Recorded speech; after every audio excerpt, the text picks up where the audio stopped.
Hello and welcome to this tutorial on basic network administration for a NetApp storage system. In this tutorial I will be covering licensing NFS, exporting volumes by using NetApp On-Command System Manager as well as the command line interface, mounting exports from an administration host, licensing and configuring the CIFS service by using NetApp On-Command System Manager, creating a Windows domain user, viewing and creating shares by using NetApp On-Command System Manager, as well as by using Windows Computer Management, mapping shares to drive letters, modifying user permissions, displaying CIFS sessions, configuring the SMB 2.0 protocol, and terminating CIFS sessions.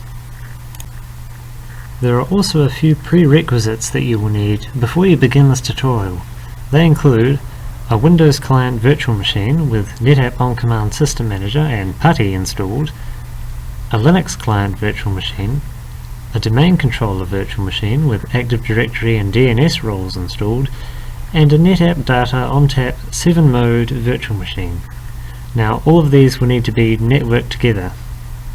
You will also need an NFS and a CIFS license, however this may already be configured for you. Right, for our first task we need to license the NFS service in order for it to run, but do note that you might not need to do this step as licenses may already be configured for your system.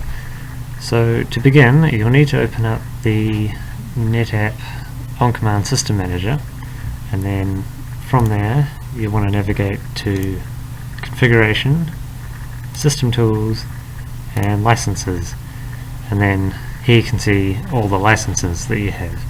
So in order to configure the NFS license you'll just want to go Add and then bung in your license like so, and then just click Add, and then it should come up saying it's all good, and close that, and there we have it. There's the license. Righto. For the second task we will be exporting a volume using the NetApp On-Command System Manager, and the reason you do this is so that clients can mount to and access a given volume. If you don't make an export for a volume then the clients won't be able to see it or access it at all. So to begin you'll want to log into the NetApp On-Command System Manager, and once you've done that you want to navigate to Storage and Exports, and here you can see a list of all the exports that you've created for the given volumes that you have. And to add a new one you want to go Create, and here you'll want to browse to and specify the path for the volume that you want to create an export for. So for this example I'll just be using vol0. Okay. And here you can set the level of permissions for hosts that access the export. And in here you can choose the security style that you want to use. We'll just stick with Unix. And here you can choose the access level and for whom. So we'll change it to read only and save.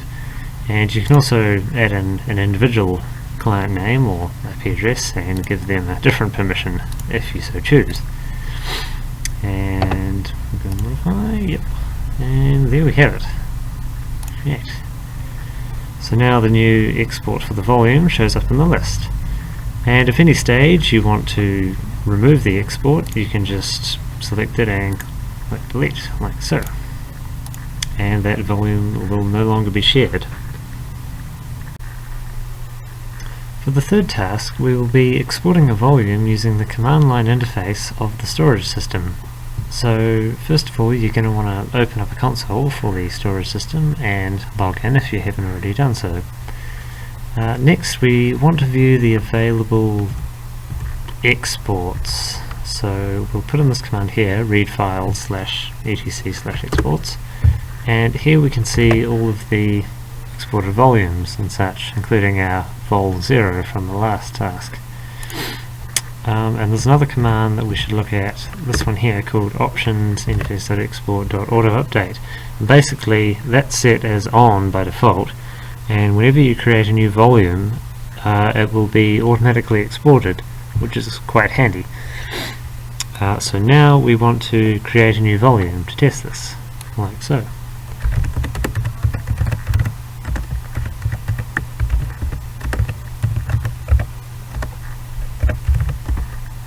So what we're specifying here is that we want to create a volume with the name of NFS vol. It's a part of the AGA1 aggregate, and it has a size of 100 megabytes. And there we are, it's been completed. And so now, if we enter that command again for the exports, we can see that it has been automatically exported. For this part, we use a Linux client to see if we can actually see the exports that we've created. So you'll need to log onto your Linux machine and open up a terminal like so. And now we need to enter this command, show mount E, and then the IP address of your storage system. So the storage system here. So here it displays a list of all the exports for the various volumes. So the next thing we need to do is create a queue tree, and unlike volumes created in this command line environment over here, they don't get automatically exported, and so they have to manually be exported. So let's create a queue tree now. So we'll be using this command up here, queue tree create, and then we're specifying the name and whereabouts we want to create it. So we're creating a queue tree named NFS tree 1 in the NFS vol volume. So that's that all done. And if we check it using the read file /exports command, we can see that the queue tree is indeed here, but it hasn't been exported yet. And if we go back to the Linux machine and do the same command, we can see that the queue tree isn't actually here yet, because of course it hasn't been exported. So let's do that now. So we can export the queue tree using the following command here. And then we have it. So now, so the queue tree is still there, yep, but now the Linux client should be able to see it. And there you have it, right there. For the fourth task, we will be mounting exports from an administration host, in this case the host being the Linux client machine. Right, so to begin with, we need to create a directory for our storage system. So we need to put in a command similar to this, except instead of JMP data on tap for you, that'll be the name of your storage system host. And that of course fails because the file already exists, because I've done this earlier. You'll then need to create a subfolder in there for the vol0 volume, or whichever volume it is that you've exported. And once again, the same reason applies. We then need to mount the storage system root volume to the vol0 volume, and that can be achieved using the following command here. Of course, the IP address will be different for you. That'll be the IP address of your storage system, and also the name over here will be the name of your storage system. Ah yes, now this is a common trap that can happen. You may, for some commands, have to put sudo in front because of the permissions of this current account, because this account has insufficient permissions to do some actions. So if we do that and put in the password there, and that's done it fine, so that's good. We now need to create a mount point on the client using the queue tree that we created earlier. So we use this command here and mount the queue tree. Of course, I have already done this earlier, so it already exists. And once again, instead of JMP data on tap vsim, you will put in here the name of your storage system. The only thing left to do is execute the mount command and mount to the export. The mount command looks as follows. So there we have it.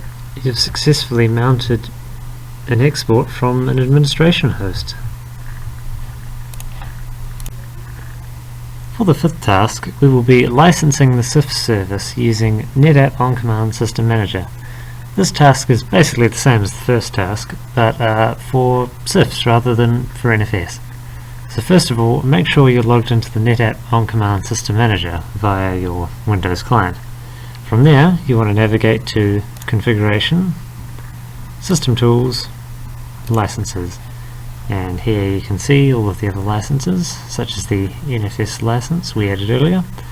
And you want to go Add, and chuck in the license for your CIFS service, and then add it. And then it should be all fine. And there you have it. All done. For the sixth task, we will be configuring the newly licensed CIFS service using the NetApp On-Command System Manager.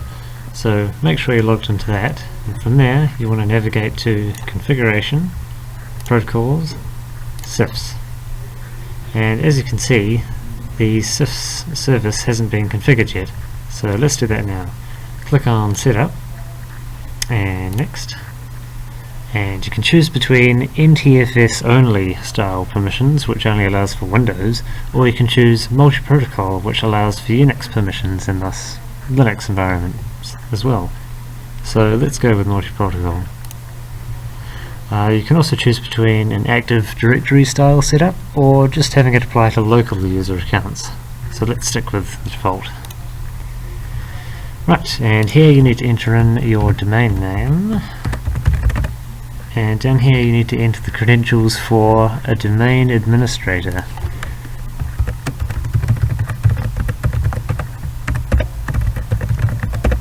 Like so. And next. And you can also choose the name of your filer and give it a description. And you can also add in some WINS servers if you so choose, but let's just stick with the defaults. And there's a brief summary, that's all good.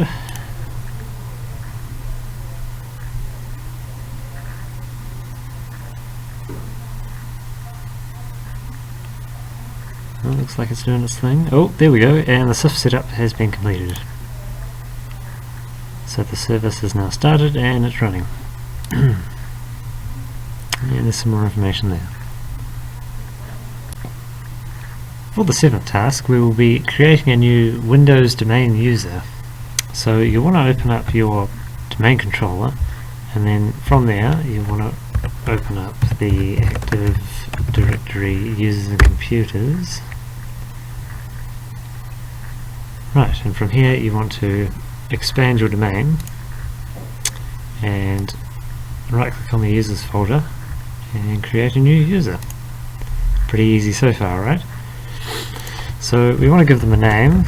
We'll just do test user 1 and also a logon name of test user 1 in lowercase, and you can choose the domain you want to use. Next, now we have to specify a password. Now bear in mind that there are some password requirements, so I'll chuck in a few symbols and capitals and whatnot, numbers, like so. And you can also specify some other options, such as the user has to change their password on the next login, or that the password can never change, or that it can never expire, or that the account is just disabled straight up. Right, and that should be fine. There we have it. So now if we look in the user folder, test user 1, there he is. For the 8th task, we'll be using the NetApp On-Command System Manager to view and create shares. Shares basically allow the clients to share files and folders between the network. So first of all, you want to go to Storage and Shares.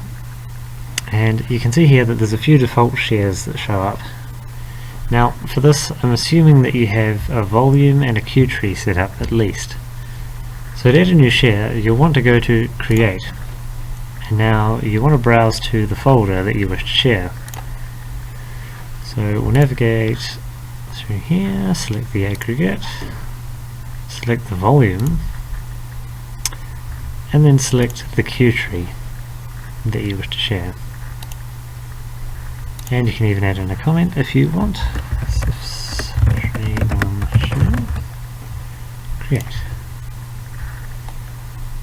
And so now the new share has been created. If at any time you wish to stop using the share, you can just click on the stop sharing button and the share will be removed. For the 9th task, we will be using computer management on our domain controller to create a new share. Before you begin this task, you probably want to create a new queue tree via the NetApp On-Command System Manager. So, to begin, you want to open up computer management.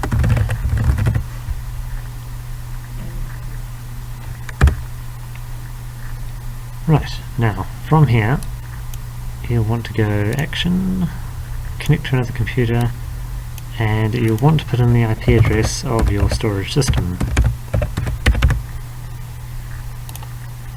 Right, now, as you can see, the IP up here has changed to the IP of the storage system, and so you can now change settings from here, basically. So, you want to go to System Tools, Shared Folders, and Shares. And here you can see the current shares that are available. Now, if, like me, you did it wrong the first time, you may encounter some errors, such as you don't have the permissions to view these shares when you click on the shares folder.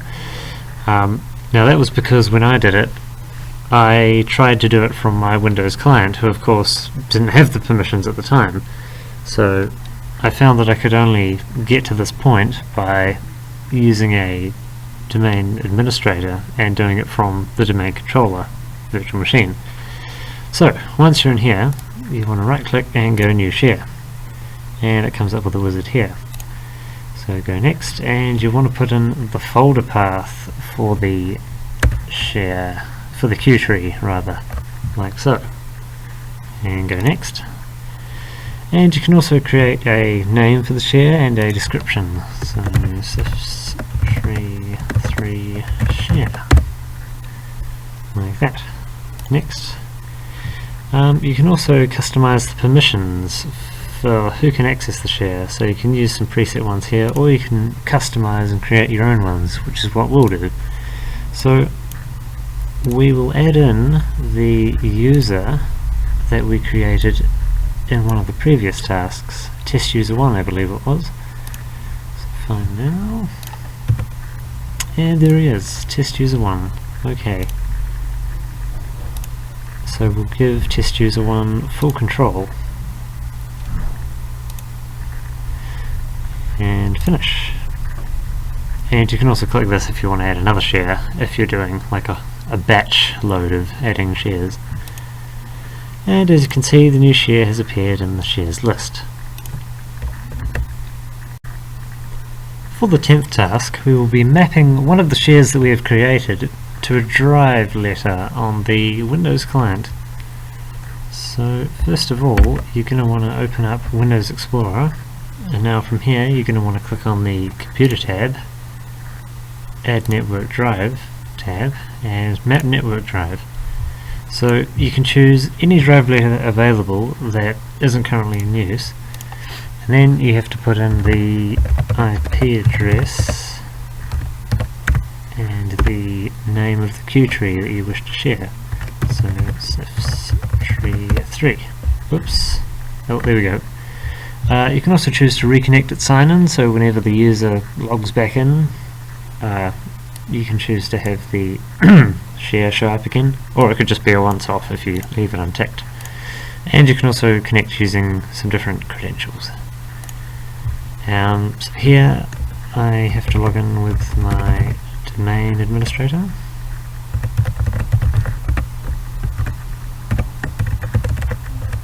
Oops.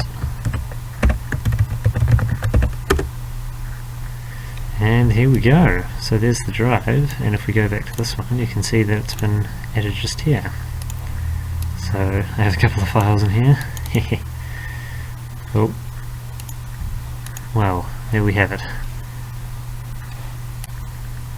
For the 11th task, we will be using the storage system's command line interface in order to modify permissions for the shares. So to begin with, if we type in the sifs shares command, it comes up with a list of the available shares and the permissions that have been applied to those shares. So for the CIFS tree 1 share, we can see here that everyone currently has full control. So if we want to apply permissions to a specific user, we can put in the command CIFS access the name of the tree, so CIFS tree 1, the name of the user. In this case we'll use the user that we created in the previous tasks, test user 1, and then we can put in the level of permissions that we want the user to have. So there we are, one share has been successfully modified. So if we put in CIFS shares again, we can see here now that test user 1 now explicitly has full control. Now you can also alter this through the computer management area like we did previously. So if we go into CIFS tree 1 and properties and the share permissions tab, you can see here that test user 1 permissions that we added through the command line interface has basically been applied here. So if we change this just so that the user has read permissions,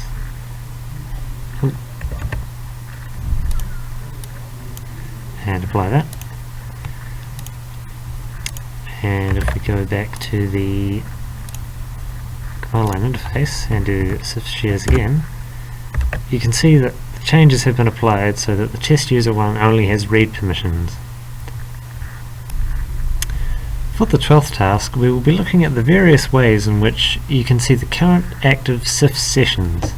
So the first way is through the NetApp On-Command System Manager. So you want to navigate to Diagnostics, Session. And here you can see a list of the current sessions that are active. So this one here is pertaining to the current one that we're using to nosy around the storage system. Another way of looking at the active CIFS sessions is through the computer management tool that we've been using a lot of recently on the domain controller. So once you've connected to the storage system, you can navigate to System Tools, Shared Folders, and Sessions.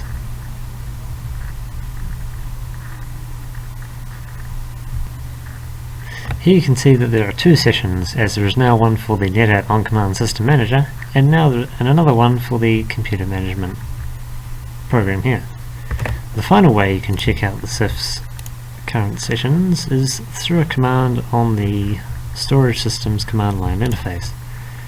If we type in CIFS sessions, you can see the currently active sessions, and it appears as though one of them has dropped off, as it were. But those are the three ways that you can look at the currently active CIFS sessions. For the 13th task, we will be configuring the SMB 2.0 protocol for the storage system and for the Windows client. To begin with, in the storage system command line interface, we will need to enter the following command. This basically enables the SMB 2.0 protocol. The other command we need to type in is this one here that enables client capabilities for the SMB 2.0 protocol. Once you have those entered and confirmed, you'll need to go to the client and open up a command prompt. However, you'll need to open it up as an administrator, otherwise the following commands will fail and you'll get some error, some permission based error. So you'll need to put in this funky looking line here and the line below it.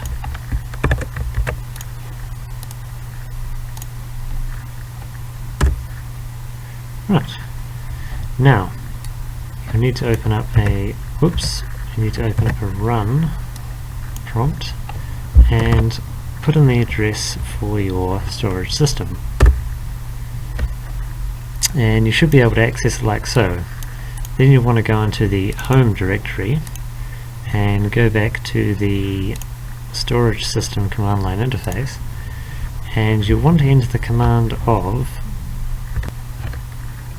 CIFS sessions -p smb2. And here you can see that we have an SMB 2.0 session, that being the one on our Windows client, right here. And so that's basically how you configure the SMB 2.0 protocol for the storage system and for a Windows client. For the 14th and final task, we will be terminating CIF sessions from within the computer management interface on the domain controller and stopping and restarting the CIF service from within the NetApp On-Command System Manager. So, within the computer management area, if you navigate to System Tools, Shared Folders and Sessions, you will see the current sessions that are here. And if you right click and go Disconnect All Sessions, it will try to disconnect all the possible sessions. So the yes. And as you can see, you are not allowed to close a session that is being used to administer the remote machine. That is to say, you can't close all of the sessions because computer management needs one of the sessions in order to manage what's going on, basically. So if we switch back to the client here and go to the NetApp On-Command System Manager, if we navigate to Configuration, Protocols and CIFs and click on the Configuration tab and stop the CIF service,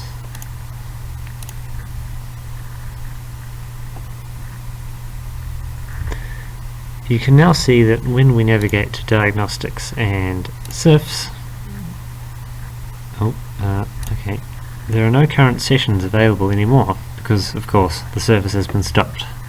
So, in order to turn it back on, simply go back to the CIFs area, click Start, and there you have it.